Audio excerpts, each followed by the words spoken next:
today's webinar. Please welcome Wendy Schiller, our presenter. Hello, everyone. I'm just staring at the chat box going crazy and pretty excited to look at all the folks online today. I'll be presenting with Jessica Pierce, too. She's going to help me out during this presentation. We should note that the three-prong approach was developed, and we gave that webinar a few weeks ago, and my colleague Jessica Pierce said, how about we do another webinar for each of the three prongs? So we quickly put together more in-depth information about each of the prongs. This was a very good exercise for us, so we hope you enjoy this webinar. Just a little bit about me. A lot of you know me. I've worked with you before. My name is Wendy Schiller. I've worked for the National Council of Juvenile and Family Court Judges for 13 years. This is me. I'm in the middle of all of my grown children. They're beautiful. The little baby is not mine. That is my little grandbaby. But just wanted to give you a good picture of what I look like if I haven't seen you before. So that's me. So I'm interested to know how many of you participated in the first webinar on the three-prong approach. Ella's going to go ahead and put a poll up, and I'm going to ask you to answer that question.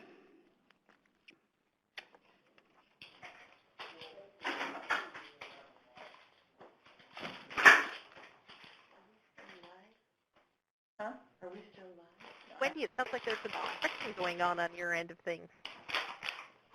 Well, I don't think it's, I see that Angel Martinez is not muted. It could be her phone.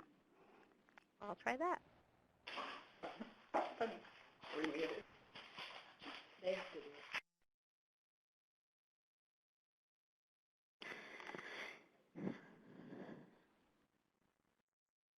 Well, a majority of you did not attend the first webinar, it looks like, as the results are coming in.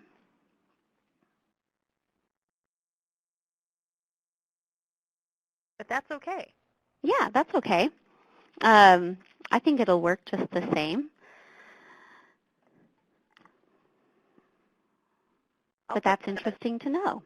I'll put the link recording of that webinar in the chat. Right. Good idea. So during today's webinar, I mean, the objectives really are for all of you to be able to learn, understand, and implement. We're going to learn about contingency management theories and privilege reduction strategies. And hopefully I'll get everybody to understand why this works with kids and how this could be the court's therapeutic response. And then we'll go through some ways the court can actually implement a continuum of responses, and then also think about continuous quality improvement as they implement this approach. Those are our main objectives. So some of this information I really want to use from the last webinar that we had, because I want to use it as a touchstone. So when we're thinking of behavior change or incentives and sanctions, we sort of all understand the way we're supposed to do it, that it's supposed to be fair, immediate, consistent, individualized, and have a 4-to-1 ratio. And last time I spoke about how that was easier said than done. And so that's what prompted us to move forward and develop a three-prong approach. And in many things, there's first generation, second generation of operating systems and changes in what takes place. And I think we, before with incentives and sanctions in juvenile drug courts, we were at a 1.0, and now we're moving towards a 2.0. You know, and hopefully we won't go 2, 3, 4, 5, 6 like the iPhone, and then this lovely new addition, the iWedding band with a tracking device. Maybe we'll be making changes. But the point is that when we're developing first generation, second generations, we're thinking about making data-driven decisions. So we're taking the information that we have, much like Apple does, and making improvements and then creating the next generation. And that, for us at the National Council, is the three-prong approach. This is the way we're thinking of incentives and sanctions now.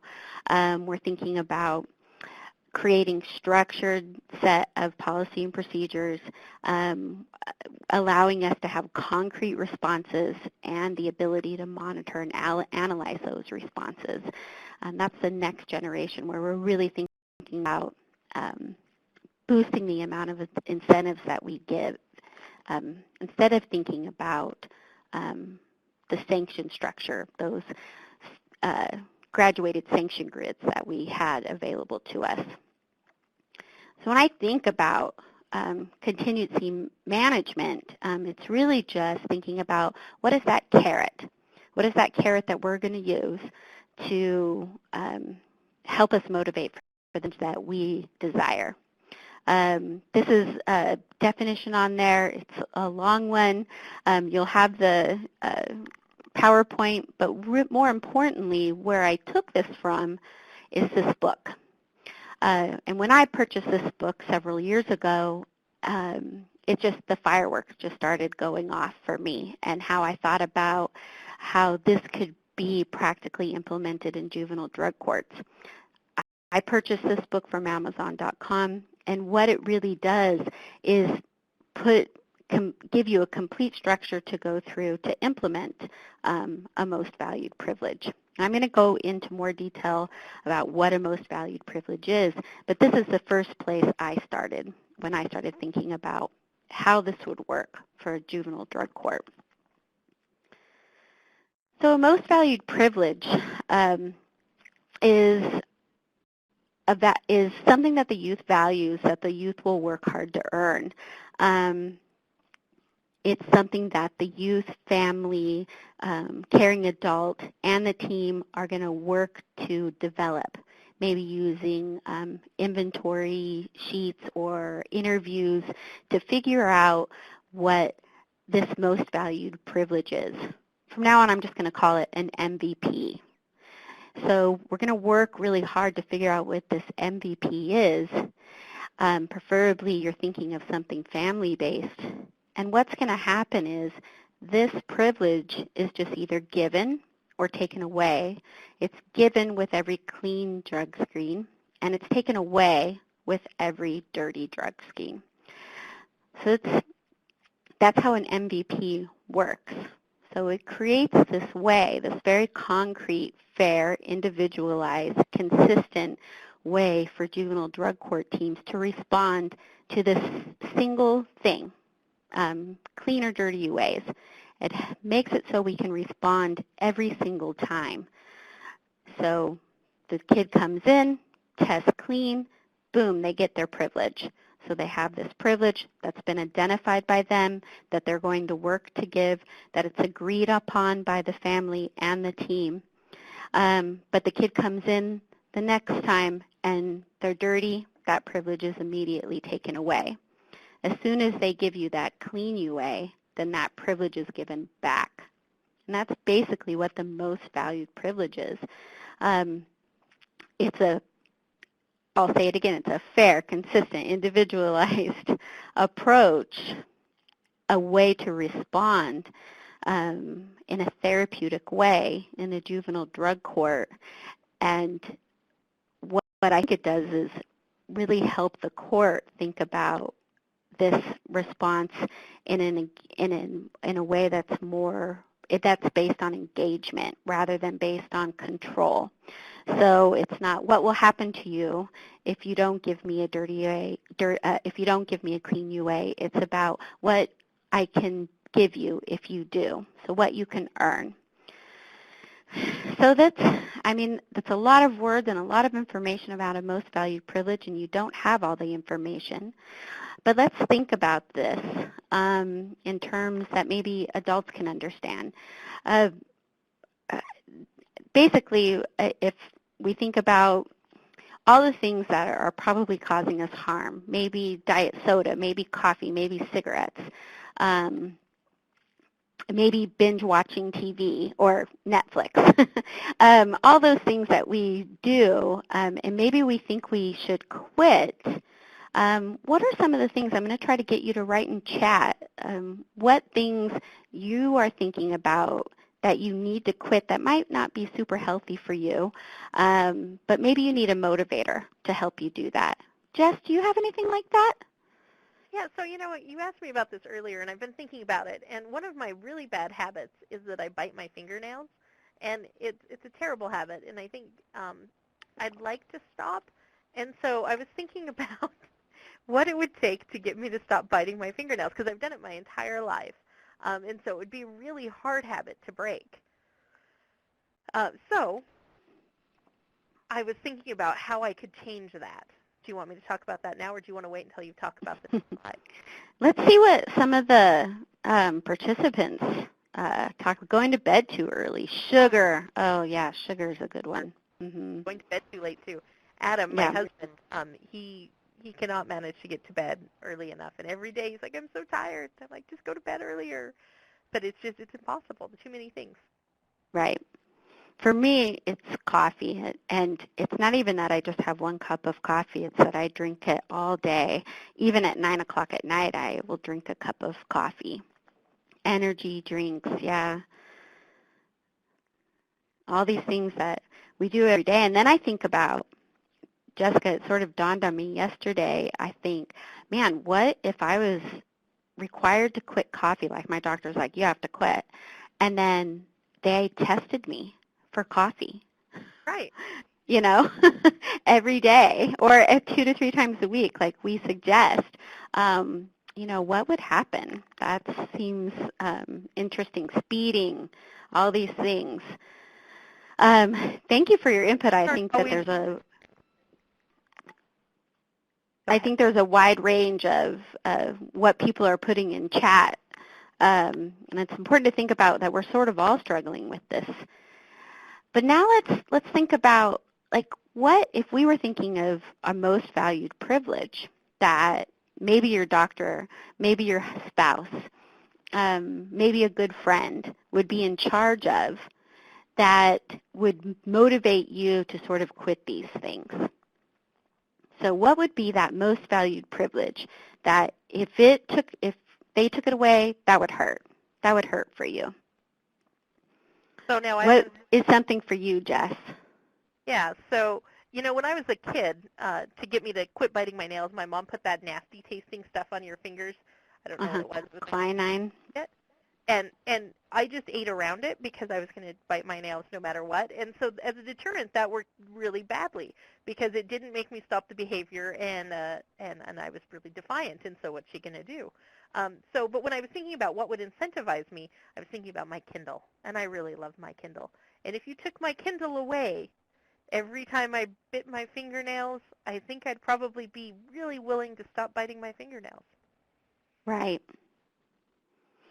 So for me with coffee, what would you take away? And maybe, and I don't know if I'm just trading off one one sort of fix for another, but if you took away, for me, it's my cell phone. So in the morning when I wake up, I like to get my cell phone out and read through NPR stories. And if my spouse was to take that away from me every day that I drank 3 cups of coffee or more, I would be pretty incentivized to limit my coffee to 1 because I want to wake up slowly and think about what's going on in the world. So that's important to me. I think that's a good example. So we have some people writing some things in chat about what they would give, what their most valued privilege would be. I like Shelley's. She'd need a nice car. It would help her not speed. Well, and Moses says that if you take his car away, he's going to be really willing to change his behavior, and I think that's totally true. But I like Cynthia, too, where she's like, if you pay me, I'll be willing to change. And for some people, you know, money is a motivator, right? You pay them and they stop the behavior. But for other people, it's not. And so it really goes to show that it's really specific and individual about what really gets people motivated to change. Right. I think that's really to point out, Jessica. So let's take another poll. So we sort of talked about what a most valued privilege is, and I'm going to go into it in a little bit more detail. But you have a little bit of the information, and if you listen to the first webinar, you have even more. But what do you think about, how comfortable are you with this type of response framework? You know, do you love it? Do you want to implement right now? Do you need some more information? Or do you just, like, we can't respond to dirty UAs like this? Oh.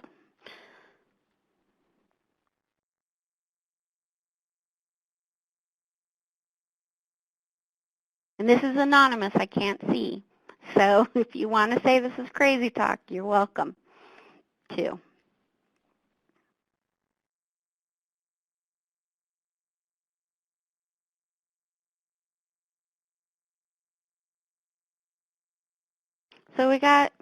So the results are coming in. It's, some people love it, a little bit more need some information, and then we have a couple that are just like, this is a little weird. Fewer people saying this is crazy talk than I expected, actually. Right. I thought a lot more would be, this is crazy talk. So that's good news. So let's go into a little bit more. Maybe I can give you some more information to make you a little bit more comfortable with this, because this is a weird feeling. You know, a lot of our work in juvenile justice and criminal justice is about control and accountability, and this is switching to think about moving more into a carrot base. I want to put a carrot up and get you to do that, and maybe I'm not going to think about a stick as much at the beginning. So some of the reasons why, you know, the most valued privilege, contingency management. I mean, that's just a framework under contingency management. The theories are based in cognitive behavioral therapy, and this has been proven to work with adolescents. And it's vastly used in outpatient settings. It provides a response for a dirty UA that's fair, consistent, and individualized. I keep stressing that, and I think that's important because that's what we know works with the research behind incentives and sanctions. Those things sort of have to be present: fair, consistent, individualized. And also this, when you get the book and you read the book, I'm sort of just making that assumption that you will get the book. You'll be able to read what Scott Hengler and his colleagues wrote. They did do a study in 6 juvenile drug courts where this was implemented. It's a very small sample, but it's promising. So we have the sort of why, and then there's some practical reasons why. This is the court's therapeutic response.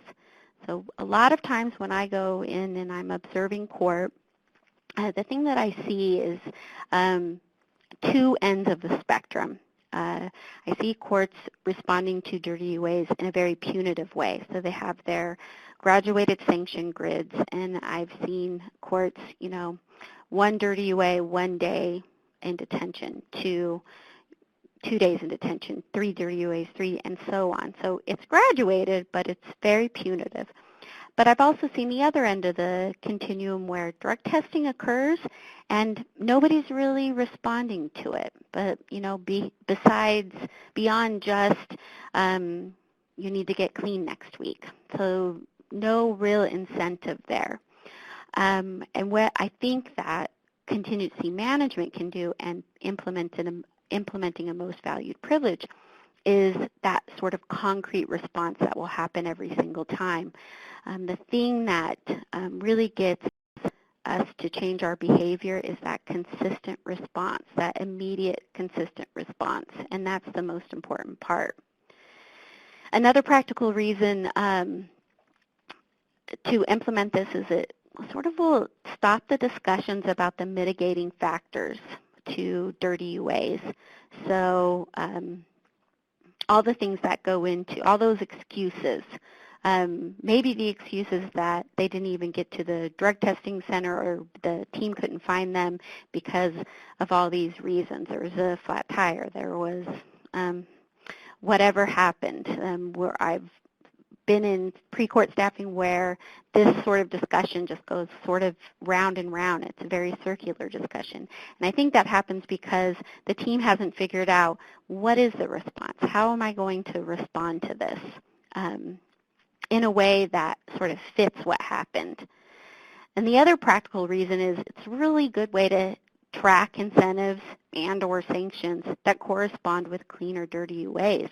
So if the team is tracking this, you can really figure out what's working and when it's working and when it should be implemented and when you can take it back just a little bit. So all these reasons, these practical reasons, really go along with the research of how we're going to implement incentives that work. So Jess, I noticed a bunch of conversations going on in chat. What's the word? Well, let me tell you. So this really came in that asked if this was specific to UAs or if this was something you would use with other behaviors. And so I responded, and really the thing to remember about this with the MVP is that this is the prong that we want to use when we're responding to UAs. And the reason we think it makes sense for UAs is because the reason kids are coming to drug court is that concurrent substance abuse and delinquency. And so it makes the most sense that UAs are kind of the way that we know either kids are being compliant with the program or not compliant. Most of the other requirements we have for kids in the drug court are about things that we just want them to be better about, right? We want them to go to treatment, definitely. We want them to go to school. We want them to have better family interactions. We want them to learn how to write a check and good citizens. But the reason that they're in our court is that they have concurrent substance abuse and delinquency. And so it makes the most sense to have specific responses around that. And then we have our other prongs to help promote those other behaviors that we want. But this is the one that really gets at of why we have a drug court at all. Right. And I think that what it does is it sort of helps the team, step back and think about why are we drug testing? And that's a really good question to start with. If you're thinking about, do we want to implement an MVP? And so why are we drug testing? And it's really to insert services. It's not to catch them.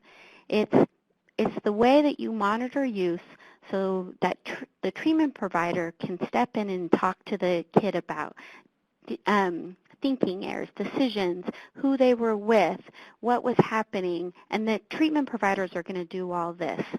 But then we're recognizing that we're in a court. This is still a court, so treatment is going to step in and they're going to do the good treatment stuff that happens. But the court still needs to respond because it's a juvenile drug court. So an MVP can be the court's therapeutic response. So that's a really good question to start with.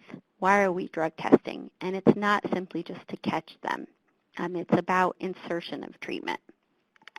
I want to just chime in one more time to mention when you talked about the two kind of the dichotomy we see between courts that are either super punitive about the drug test or else super lax about the drug test. I think when you think about courts that are trying to be therapeutic, a lot of times that's what they'll go on the lax side, where they'll say, just try to get clean next time. We understand that this is a process, that relapse happens, and they're trying to be really thoughtful and responsive. The problem is that it's a court program, and court personnel aren't trained in how to get kids to change. And so I think one of the things that we really tried to help create with this is a tool for courts to still be therapeutic without having to say, we're basically going to ignore this behavior that we told you not to do and therefore undermine our authority. Exactly. That is a perfect point, Jessica. Yeah. So when we think about this and how we might want to put this in place, it's really about developing a continuum of responses where we're thinking of starting with engagement and putting in privilege reduction, and then think about when those things don't work, accountability, and then when we do get what we want, we go right back to engagement. So that's sort of like the framework that I want to give you if you're thinking about implementing this. You're thinking about using a continuum of responses, because there's going to be plenty of things to consider. I understand that you simply won't just as a team say, now we're doing the MVP. There will be very many things that go into that have to be considered. For one, you'll have to think about how many times will you go back to the drawing board if you use a most valued privilege. I mean, thinking about connecting with a kid and figuring out what that most valued privilege is not going to be as easy as just asking him. It's not going to be as easy as just having a list from them to choose from. So you're going to think about how many times you might do that. Then you're going to think about, okay, when will I put a graduated sanction in place? But what this process does is gives the team some objective measures to count. If you've ever heard me speak before, if I've worked with your teams, I'm sort of obsessed with thinking about things that the team can count. And this will help you think about counting the MVP and what you're going to put in place. What I think that looks like is something like this. So if we identify the MVP with the youth and family, and then maybe we monitor that for 2 weeks. We ask the question, did the response work? So if we say yes, it probably means we're getting more clean UAs than not. And the team would actually have to identify an internal rate that they would be happy with, recognizing that they probably won't get 100% compliance. You're going to for that, but you might recognize that. And then if it's no, we're getting more dirty UAs than not, then you go back to the drawing board. So maybe you put into your procedures that you're going to work with the youth and family to identify an MVP. Maybe you do that 3 times in a row, and then you graduate a response. Maybe you do it 2 times in a row. Maybe as a team you're saying, I only want to do it 1 time. This gives you some flexibility to be able to, as a team, determine what you're comfortable with. What do I want to do? The point is that you're actually starting with engagement here. I'm going to identify this MVP. I'm going to monitor it for this amount of time. I'm going to ask the question if it worked, and I've set up some performance measures that I can gauge this by. It's either a yes/no question, yes or no to that answer to that question, and then you're going to do the next step. And maybe the next step is I'm going to increase that response.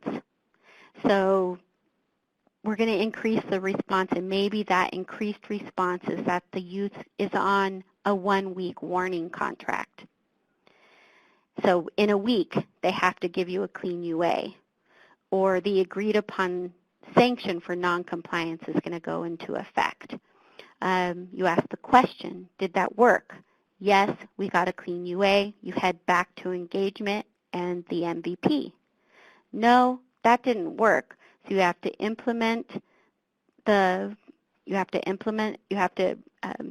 deliver the sanction for noncompliance, and then you go back to the increased response, and maybe you make and then that noncompliance sanction is graduated.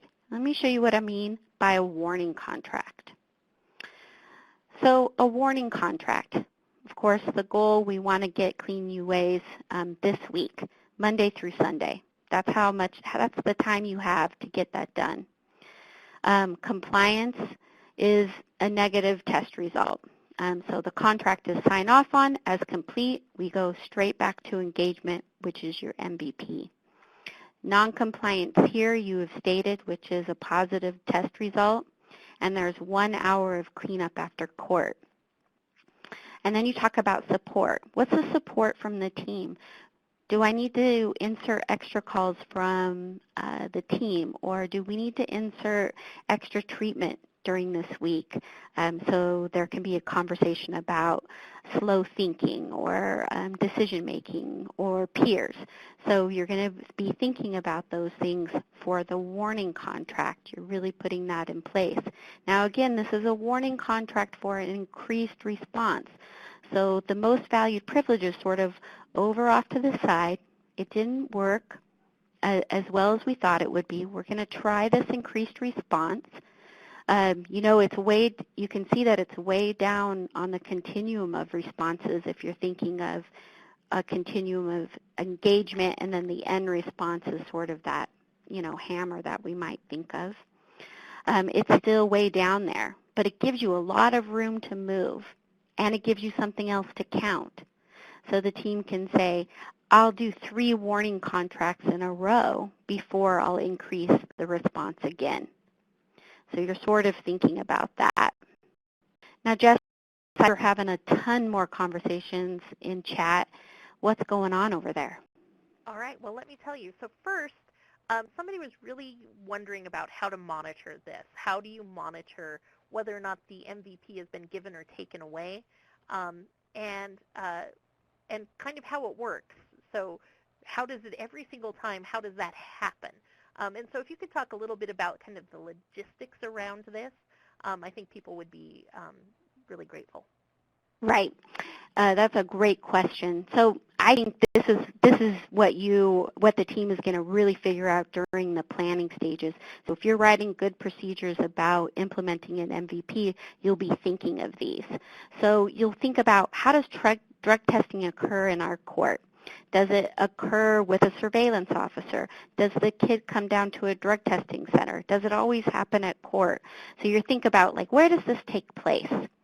And if it always takes place in front of a surveillance officer or a juvenile drug court team member, or it takes place at a drug testing center, you would work with them.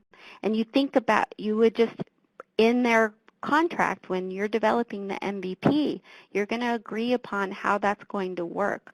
For example, Jessica, let's use this example that we have used before with Lucas County, where the mother and the team figured out that the most valued privilege was a pair of shoes. Well, the first thing we have to do is, we've got the family involved, so that's important. So that makes it a little bit easier. So the family can take that away. But if you work this into the contract, that probation officer, that surveillance officer, that drug court team member who is present there is just going to take that privilege and keep it. But it's worked into the contract. The most important thing that you need to remember is that this is agreed upon. It's not something that you've set for them. So they haven't come in and you are saying your most valued privilege is your cell phone, or your most valued privilege is this. They are agreeing to it. They are identifying it. So you sort of have their approval, their agreement. They understand that this is going to be taken away if you don't comply with this. So those are the procedures that you'll write in place. And it'll be different for every team because of the way every team drug tests differently. But you'll just think of those. You'll ask those questions. Those will be the important questions to answer. Who will be responsible for this? How will I gain agreement and make sure that that is monitored? So yeah, that's a big part of it. So other questions that have come up are around parents and families and their involvement. So the first one that folks are struggling with are parents that are using the MVP to enforce other behaviors as well. So it's not just dirty UAs, but now it's like, you didn't clean your room, so I'm taking your MVP. They've taken the idea and they've run with it. So how should the team deal with that, and what can they do with the parents? Wow, that's a interesting question. I get if you have a family member that latched onto that as their parenting tool, I don't know. It sounds like a good idea. It sounds like you got a lot of engagement there. But you could talk to them. So if you got them excited about it, you sort of, took care of the first battle, getting them engaged. So that conversation is open. So if the team really wants, hey, we got to keep this most valued privilege for a little bit, just so we can get clean UAs. I get that you see the power of it. I get it. So let's think about how we can talk to our youth about getting them to do the other things that you want them to do too. So let's talk about some engagement strategies there, especially if you want the power of the MVP to be strictly for UAs. But I think if you have a parent like that, hooray, because you've sort of tackled the first barrier. And then, of course, the other thing that's coming up is the opposite of that, which is where you have those parents that kids are identifying cell phones as their MVP, and the parents are like, yeah, we'll cooperate, but then they kind of end up not really cooperating, and I think it causes stress and struggle for the team. And so what do you think teams should do in those cases? Well, Jess, and you've heard me say this before, where I like to lean on the side of that they're going to engage and work with the team, especially if you come at it, hey, caregiver, family member, caring adult, you're a part of our team. We really need your help to help us identify this. You're going to be helping us more than we're even helping you. So if you're leaning on that side of engagement, I'm not saying that this is going to work every single time, the first time, or even with every single kid, and that's why you'll create the continuum of responses. So the way that you'll figure that out is you're not getting the MVP is not working to give you the clean UAs. So you will increase your response. But the thing is you'll have this tangible evidence. So if a parent is, still giving the cell phone away or giving the cell phone to the kid, that's not a valuable privilege that can actually work. So you'll have to increase that response. The thing is now you'll be able to track it. You'll be able to know if it's working. And you have a specific time frame because you've built really great procedures to tell you, I'm going to let this go on for 2 weeks, and then I'm stepping in. And then I'm going to do this warning contract, and I'm going to do that for 3 weeks, and then I'm stepping in again. But you'll no longer be thinking back. I mean, if you think about the way you're doing it now, you're sort of just individually every week thinking of one dirty or one clean UA. You don't have an aggregate in front of you. You don't have data in front of you telling you what might work and what doesn't work. But now you will have that information. So it will help, and you'll have a good procedure telling you when to step in and when to step back. And then I had a couple of thoughts, too, on that, Wendy, which is that this is an area where incentivizing parent behavior seems like a really good idea to me. So you say to parents, hey, or caregivers or the uncle or the aunt or whoever is partnering with your team on this, you say, hey, we want to do this most valued privilege. We really need you to get on board. Let's talk about what's going to be important to you to help us do this. Is it that you don't have to come to court every week?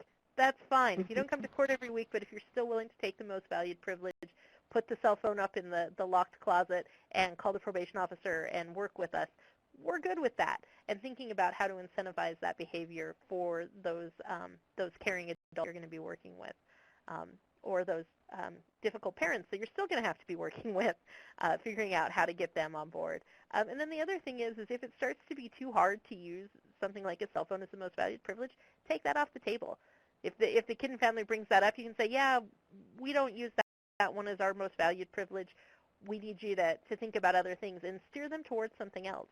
Kids really like their freedoms, and so if it's that they get excused from community service is a most valued privilege for them, or they get to have an hour more for their curfew. Those things are also very powerful incentives for kids. And so if it's too hard to do those tangible things, think about non-tangibles that you can also really control. Right. I think the most important part to remember with the most valued privilege is that you're being really consistent with that response and that you have good procedures in place to let you know when you're supposed to step in.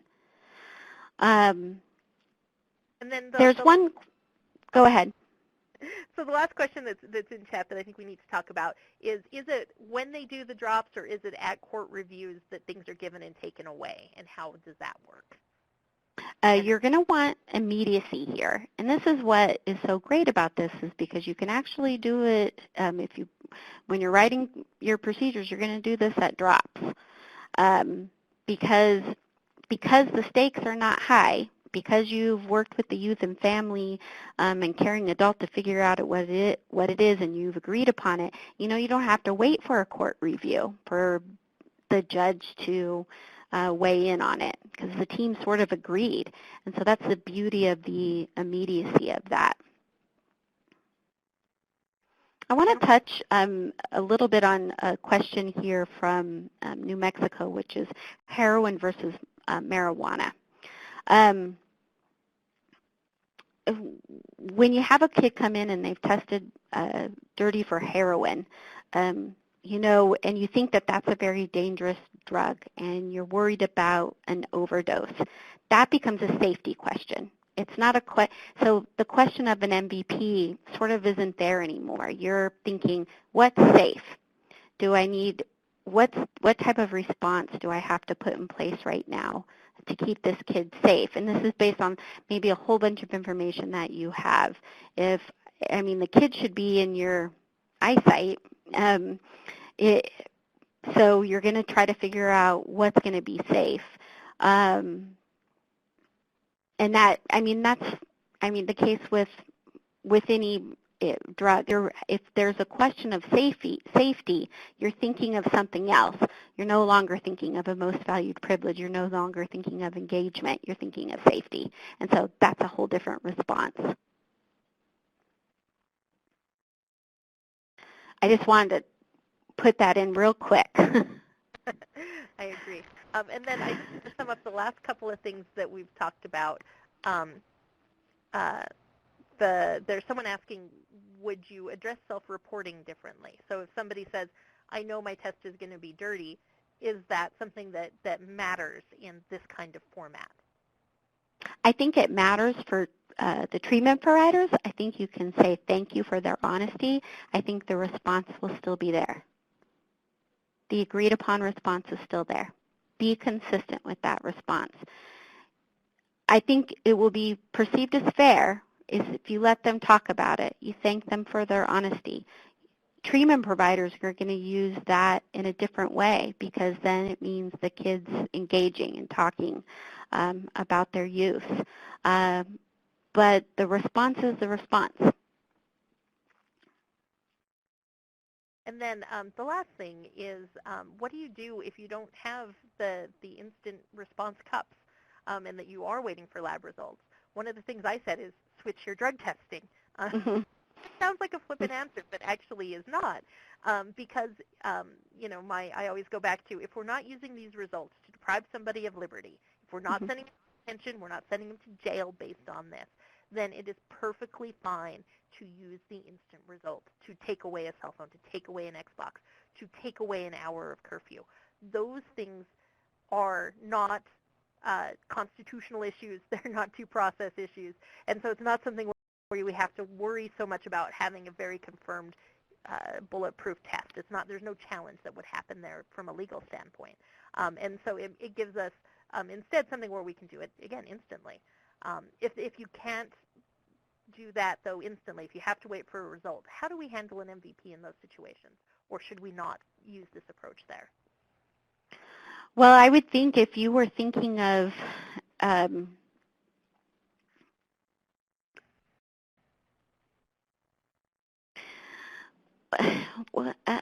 me, I'm trying to gather my thoughts. I'm sorry, folks. So when we're thinking, and I agree, Jessica, with the instant test, if you're not thinking about, loss of liberty, you're going to just be able to do that. And so and when you're thinking about random drug testing, 2 to 3 times a week, in your random in place and time, and also in the drug test you're going to use. So you're going to put that in place. And what I really see courts doing is many of the reasons that I see why it goes to the lab is that they're busy asking the question, is your test going to be dirty? They have the test. They don't need to really ask that question. The test is going to give you the answer. And so the lab results come into play because they've asked this question and the kid is saying, no, I'm clean, I'm clean, I'm clean. The test is wrong, so they have to send it to the lab for verification.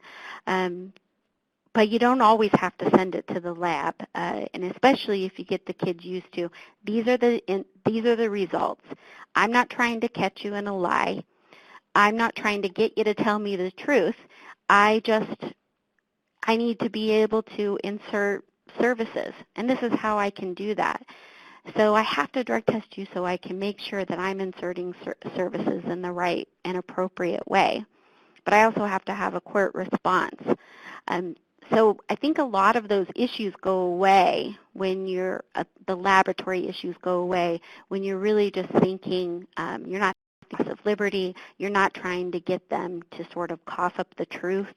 The test is there, you're going to test, you have that information. When you're trying to get them to cough up the truth, especially if you know the answer, that seems like a catching thing. So we're trying to catch them in sort of lie. So we're flipping our switch, we're thinking, we're using this as our way to insert services. So I hope I answered the question.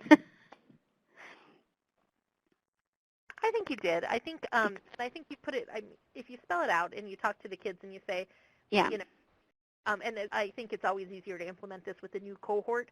So maybe you don't implement this with kids that have been doing it the old way. This is for the new kids coming in, the freshman class of your drug court. You start it with those kids. And so they never learn a different way. They never learn about oh no, I didn't use, you're going to have to send it for confirmation. They never learn about that kind of way to delay the response. And instead you say in the contract, you say, this is going to be based on the instant test result, and this is what's going to happen. If you have consistently instant test results and you have a kid that's denying, then, treatment needs to talk to them about it. But then also, if you feel like maybe our test really is wonky, then it's fine to send it for confirmation. You don't have to make a big hoopla about we're sending it for confirmation, we want to know. You're just going to do that on the down low, and if you get the results back and it turns out they were telling the truth, then you have that's a procedural thing that you can deal with at that time. But I think that happens so rarely where they say, I didn't use, and you send it for confirmation. It proves them right. I just think that's vanishingly rare. Right. So, and I think up here, Robin had said that there's issues with accuracies.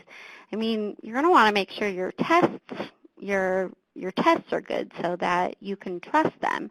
So that's important. But also I would say, go back and look at your data. How many times are there actually issues with this? If it's not a percentage that you need to worry about, then don't worry about it. So make sure that you're looking at your data, and if you're looking at your data and there's accuracy problems, then that's a whole different problem. So I think that was a ton of chat, right, Jess? That was a really big conversation, and I'm glad we had it. Yeah, a lot of chat. One thing How? One thing I want to point out about using a warning contract to increase your response, and many of those increased responses will likely be community service. That's a really common way that we give a sanction or a response for noncompliance for kids. We insert community service. But I want to talk about the effect of community service hours. So if we're handing them out and they're just piling up, and we can't enforce that they're done immediately. They're just sort of racking up on their sheet of all their community hours that they have, community service hours that they have to do. This is no good. If the team can't insert immediacy with community service, that's no good. If the team isn't incrementally increasing hours, this is no good. So you're going to really want to think about that. So in my warning contract example, you'll note, I just put an hour here. So if this is the first one, and then you want to be able to implement this right away. And so that's where really good concrete procedures come from. So if this, then that, these have to be very clear paths. So if this happens, then this is going to happen. So if you're just, 10 hours of community service every single time, the impact of that is just gone. So it's actually better to start pretty small and then work your way up. And then if you're not being able to enforce right away, then you're just sort of losing some of your immediacy, some of your consistency. And because those are the things that we know actually get the kids to do something, actually get everybody to do something, grown-ups too, we don't want to lose that. We don't want to lose it. So that's just sort of my important warning about community service hours. Now, Jess, you have a good example of another increased response that might be used. Yeah, we were having kind of a letter writing, a correspondence with the Albuquerque, New Mexico team. And one of the things that Lindsay Lucero, the coordinator there, shared with us is that they had started to implement for kids that weren't doing their community service an hour of basically after court detention or after treatment detention. And I use detention in this sense like we use the word detention in school, where they just had to stay at court for an hour because they weren't getting their community service done, or they had to stay after treatment for an hour, and they just had to sit there with her and do their homework, and they couldn't go anywhere, couldn't do anything. And as it turns out, that as a sanction is much more powerful for her kids than giving them 2 days in the detention facility. And so they're experimenting, and they're pulling their data now to see if it's getting the results that they want. But what's interesting about that is, again, this is something that she identified after talking with the kids that would be possibly effective. And so she didn't just say, I'm going to try this like we do with detention, right? We think detention's effective because we don't want to give up our weekend. But kids, because they have a different kind of point of view about things, and detention is not entirely different for the weekend than how they'd spend their day at home, watching TV and loafing around maybe, it maybe isn't that hard for them to do that. And so, but the hour after school, which is maybe when they're, texting with their friends, or, they're playing their video games or whatever, that seemed like a much bigger burden to them. And so figuring out kind of what's important to them and what's valuable to them really does make a big difference, and being creative about that, and not necessarily having our adult lenses on when we come up with these things. Right. That's a great example. So we've talked a lot about, the questions surrounding the most valued privilege. And like I said, this isn't easy. It's not going to be easy. It's a big flip of the switch and how we're thinking about things. Let's make matters even a little bit crazier. When do you think we would begin this approach? I'm going to have you guys answer another poll question. When would we actually put in an MVP if we were to? Phase 1, Phase 2, Phase 3? Maybe you don't have enough information right now.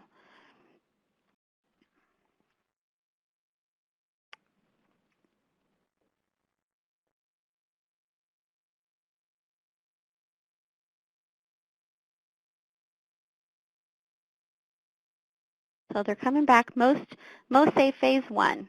So, there's a couple are like, I need more information. Some of you are saying Phase 2. Nobody's really going for Phase 3. That makes sense. So let's think about this. Ello, can I get you to bring up the video that we decided we wanted to share with this group of folks today?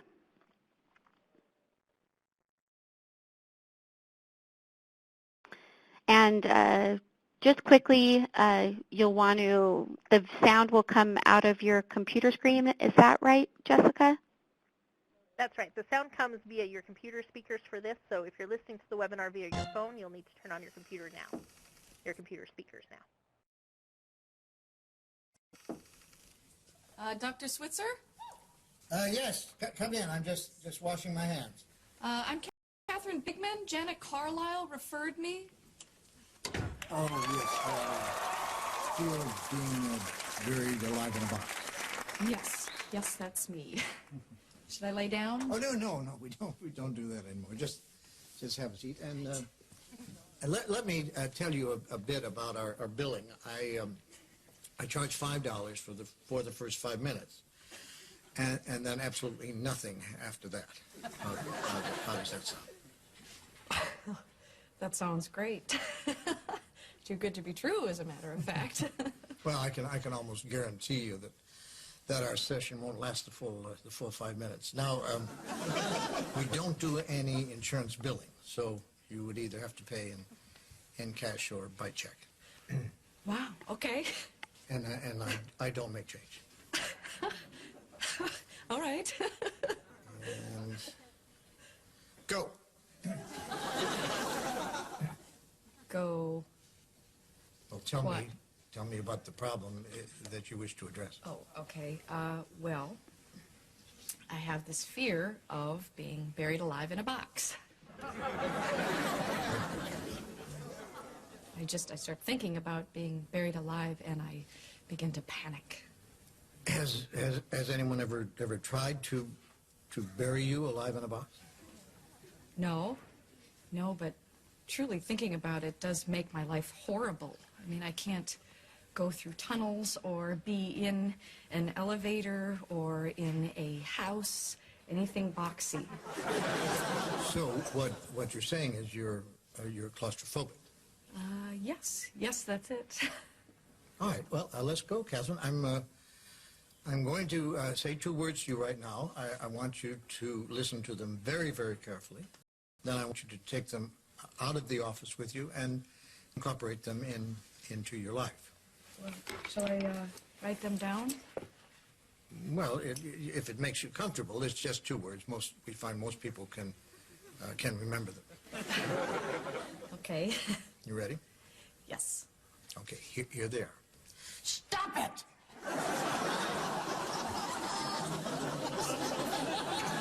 I'm sorry? Stop it! Stop it? Yes, S-T-O-P, new word, I-T. So, what do you...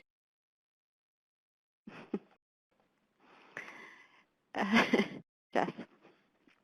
National Treasure Bob Newhart. Yes, national treasure. So that gives us something to think about. Like when I asked you this question, when would we implement this?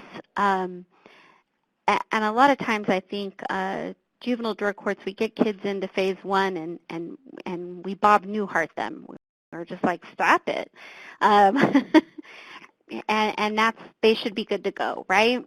But really we're really thinking about engagement at the very first part. And I know I keep saying that, and I've said it throughout this whole webinar. But in phase 1, we probably are thinking about many other things. I don't know if we know all the things we need to know about the kid. And so maybe implementing the most valued privilege in phase 1 wouldn't be very effective. So you would be increasing that response rather quickly. And here's a couple reasons why. So we haven't inserted treatment. They don't know who we are yet. We haven't figured out who they are yet and how they tick. So we haven't worked to make them a part of our team yet. And in phase 1, we're really thinking about all those things that we want to get done.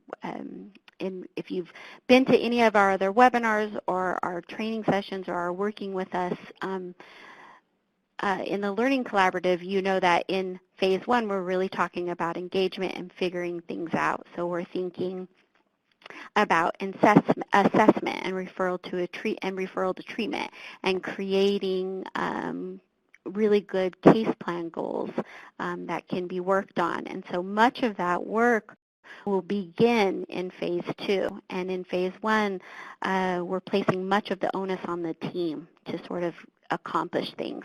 And we're letting kids come in and figure things out. So maybe we aren't responding or developing a most valued privilege in phase 1 because we don't want it to backfire. We want it to work. We want it to be put in place and give us some good signposts about how to move forward. And if we put it in phase 1, it might be a little too soon.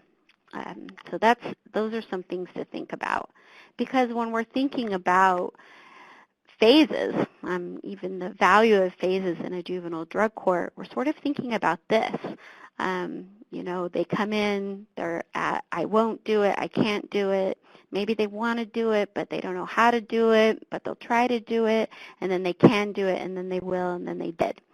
So those are sort of the things that you want to get them to do during those phases. And if you implement a most valued privilege right here at the beginning where they won't or they can't, we haven't inserted the services that we have available to them. We haven't given them enough opportunity to succeed. We might be setting them up for failure. So those are some things that I think the juvenile drug court teams will think about when they're developing procedures about this. And these are big discussions that the juvenile drug court team is going to have. You're going to sit down and really put in some concrete procedures with starting with what goal, like what do you want to have happen with an MVP? How are you going to measure success or progress? How are you going to measure that the team is adhering to your procedures? How are you going to report out on it? Those are all part of building those really good procedures. Wendy, I have to say that Janelle, we'll just go ahead and give her a job because she said it might be useful in stage 1 just to get them to show up and give a sample. Work on the samples being clean in later stages. Oh, Janelle, I think that's a fantastic idea. And I think that these are the questions that juvenile drug courts will have to ask. And if you're monitoring and actually reviewing process, you'll be able to determine that. So if you put it into phase 1 and that's what you want to do, you want to get them to show up. You're not really worried about clean or dirty, but you're getting them to follow, which I think is an excellent goal for phase 1. When you're thinking about what you want them to do, the first thing I want them to do is sort of get used to drug testing. It's 2 to 3 times a week. Do they have to call? Do they have to be at a certain place? Who's going to do it? They have to get used to it. And so the first goal should be, getting them to understand what that process is, and figure it out. So thank you for your comment, Janelle. I think that's perfect. So we're sort of coming to the end of the presentation, and this is when I will ask this, what, so what, now what? The what is, the presentation that we just went through, and we had some great discussions. So we talked about, incentives and sanctions and our next generation of that and how we're really working on building incentives. We talked about why, these theories in steeped in CBT, the therapeutic response, the practical ways that this can be addressed. And we talked about how this might look, how a team might implement this. And then we answered all those great questions that everybody had, because so many pop up with using a most valued privilege. But so what? What does that mean? And this is what the team will have to sort of discuss. But I think it answers a bunch of questions, especially for Jessica and myself and the National Council of Juvenile and Family Court Judges and training and TA providers, because now we can give juvenile drug court teams an actual approach to respond to clean or dirty UAs in a therapeutic way. So now what? And if I could get you guys to, I know you guys are still filling up chat with questions and comments, and that's great, but if I could get you to just talk about now what? So what would maybe be the first step? If you were going to implement putting in a most valued privilege, what would be the first step you would take?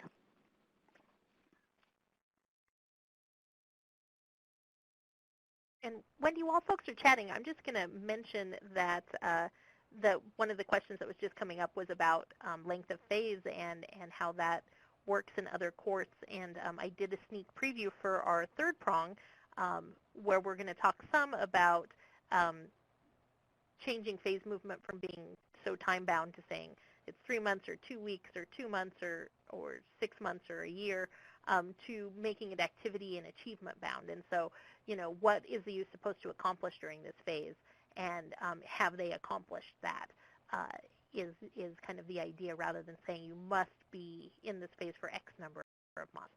Right, exactly. I noticed that was what was going on in chat, is sort of talking about the phases. And I would say, much like Incentives and Sanctions 2.0, we're in phase 2.0 right now, right, Jess? I mean, we're really thinking about deconstructing the way we're working with phases in juvenile drug courts, and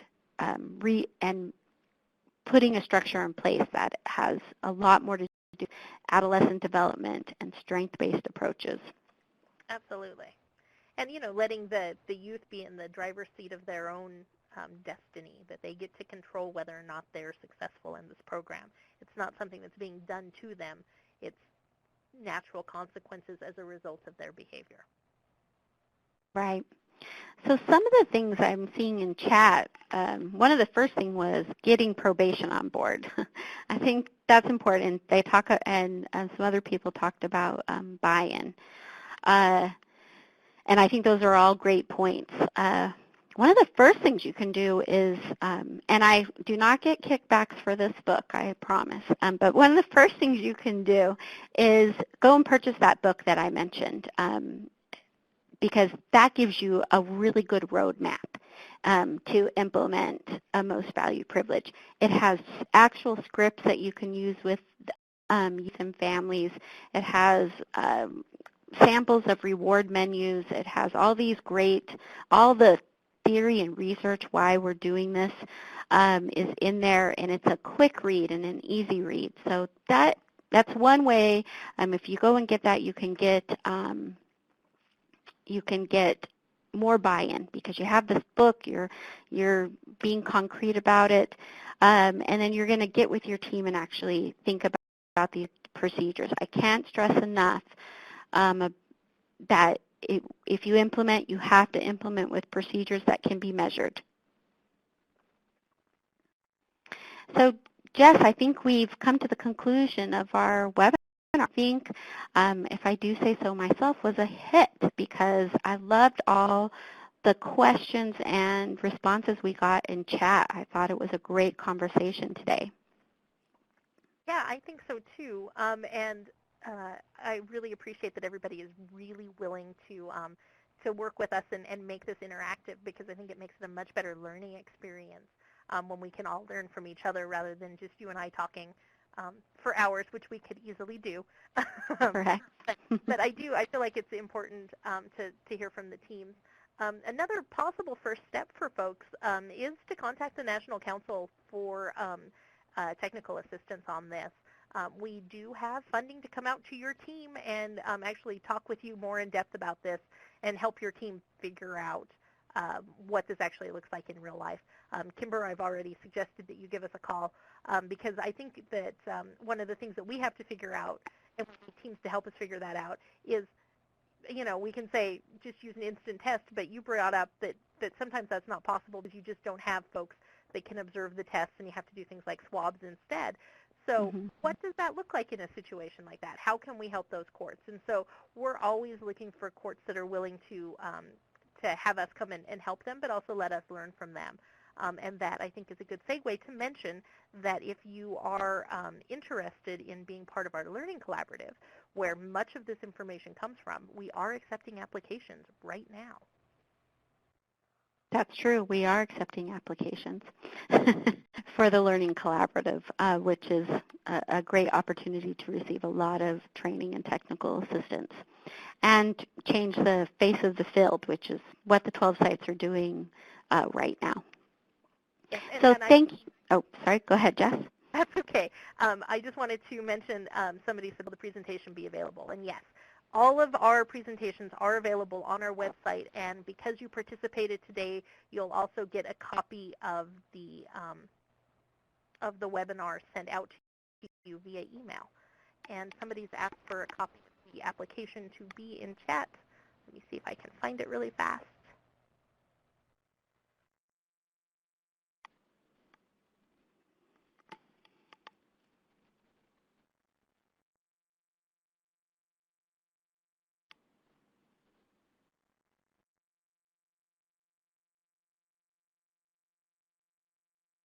Well, I'm not seeing it right handy, so what we'll do is we'll send that out to you with our email with the links to the recorded web. Yeah. Yes, the applications will remain open. The applications will remain open until March 31st. Yeah. Okay, and Ella found the application, so that's where you She can did. All This stresses the importance of having 3 people run a webinar. That's right. Need somebody to do everything. Yeah. All right, I think you're ready to wrap up. Okay, so thank you everybody for participating. Once the webinar closes, you'll be directed to an evaluation, and that evaluation really helps us figure out how to provide better services for all of you. So please take time to to complete that survey. And I thank you very much for spending your morning or afternoon with me. It's an afternoon right now. I look forward to the second prong webinar as well as the third prong. Thank you. Thanks, everybody.